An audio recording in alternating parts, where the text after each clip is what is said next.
2021년 7월 21일 수요일 달코라 뉴스입니다.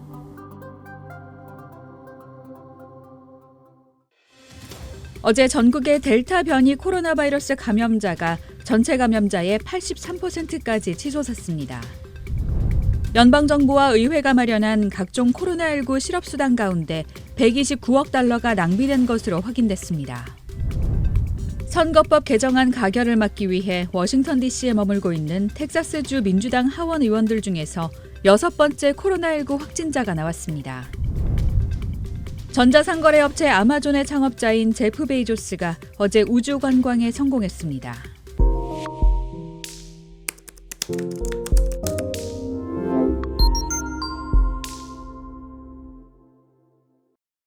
어제 전국의 델타 변이 코로나 바이러스 감염자가 전체 감염자의 83%까지 치솟았습니다. 델타 변이종이 빠르게 퍼지면서 확진자 5명 중 4명이 감염된 겁니다. 질병통제예방센터의 로셸 월렌스키 국장은 어제 상원 청문회에서 이런 수치를 보고하며 이달 초 델타 변이 감염률인 50%에서 극적으로 늘어난 숫자라고 설명했습니다. 2주 남짓 기간 동안 33%나 높아졌습니다. 현재까지 코로나19 백신을 최소 한 번 맞은 국민은 전체의 68%, 접종을 완료한 국민은 49%로 아직 절반을 넘지 못했습니다. 연방정부와 의회가 마련한 각종 코로나19 실업수당 가운데 129억 달러가 낭비된 것으로 확인됐습니다.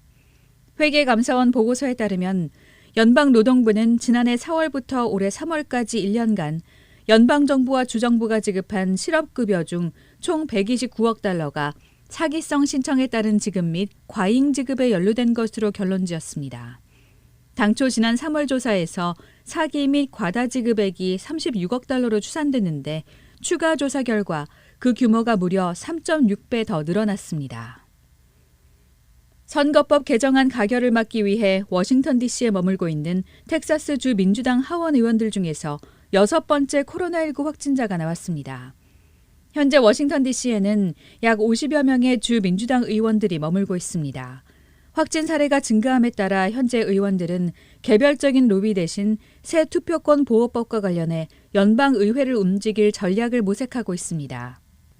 그런 가운데 낸시 펠로시 하원의장의 수석 대변인과 백악관 관계자도 코로나19 양성 판정을 받았습니다. 두 사례 모두 백신을 맞고도 감염된 것으로 조사됐는데 특히 펠로시 의장의 수석 대변인은 최근 의회를 찾은 텍사스주 민주당 의원들과 접촉한 뒤 감염된 것으로 알려졌습니다. 전자상거래업체 아마존 창업자인 제프 베이조스가 어제 우주 관광에 성공했습니다. 베이조스는 어제 오전 8시쯤 텍사스 서부의 작은 마을 벤혼에서 우주로 날아올랐습니다. 뉴셰퍼드 로켓을 타고 우주를 향해 날아간 베이조스는 10분간 비행을 마치고 지구에 안착한 뒤 이번 우주 여행에 성공을 자축했습니다. 블루 오리진은 베이조스의 우주 여행이 성공함에 따라 곧 상업용 우주관광 탑승권을 판매할 계획입니다.